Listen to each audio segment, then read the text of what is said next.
ওটাকে ভাঙচুর করছো না, ওটাকে কেন ভাঙচুর করছো না? কালকে সারা রাত ঘুমাতে পারিনি, আমি যা সব দেখছি। আমি বলছি, আমি মাকে বলছি আমি বাড়িতে গাল বেরোবো না। ফেসবুক করতে করতে একটা অডিও পেলাম যেখানটা হচ্ছে আরজি করে যে ঘটনাটা ঘটেছে সেটার বিরুদ্ধে পুরোপুরি সবকিছু ফাঁস করা হয়েছে। আমি অডিওটা শুনে জাস্ট আমার এখনো হাত কাঁপছে। তোমরা একবার এই অডিওটা শোনো, তারপরে আমি বাকি কথা বলছি।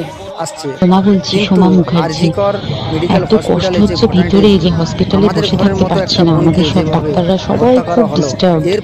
আজকে তো ওপিডি বন্ধ রাখা হয়েছে।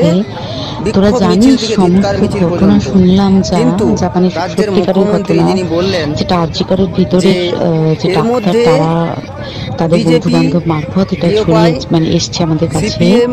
অ্যাকচুয়ালি যেটা ঘটেছে সেটা হচ্ছে আমি শুনে তো আমি বিশ্বাস করতে থেকে কেমন লাগছে রে। প্রত্যেকটা আমাদের ওয়েস্ট বেঙ্গলের প্রত্যেকটা মেডিকেল কলেজের, বিশেষ করে কলকাতার সরকারি মেডিকেল কলেজগুলোর প্রিন্সিপালরা, ডিপার্টমেন্টাল হেডরা, প্রিন্সিপালরা বিশেষ করে তারা পাস করানোর জন্য স্টুডেন্টদের কাছে রীতিমতো টাকা নেয়। যেসব স্টুডেন্টরা, ইন্টার্নরা, পিজিটিরা যারা ভালো করে ক্লাস করে না বা তারা জমা দেবে, পিজিতে তো থিসিস জমা দিতে হয়, তো যারা MBBS final year final pass করবে না, সাপ্লি আমি জানি সিপিএম আর বিজেপি ভাঙচুরটা করেছে আরজি করে গিয়ে। নাটক করে যখন শেষ হয়নি, আমি সাধারণ মানুষের প্রতিবাদকে স্যালুট জানাই। সাধারণ মা বোনেদের সেখানে আমার কিছু বলার নেই, নিশ্চয়ই তারা তাদের ঠিক কাজ করেছেন বলে আমার মনে হয়। কিন্তু বলেন তো, রাত্রি 1টার সময় 12টার পরে সিপিএম এর ডিওয়াইএফ এর ফ্ল্যাগ নিয়ে ভিডিওতে দেখা যাচ্ছে ডিওয়াইএফ এর ফ্ল্যাগ, আর বিজেপি নিয়েছে ন্যাশনাল ফ্ল্যাগ। ন্যাশনাল ফ্ল্যাগ সব জায়গায় পলিটিক্যাল কাজে ব্যবহার করা যায় না।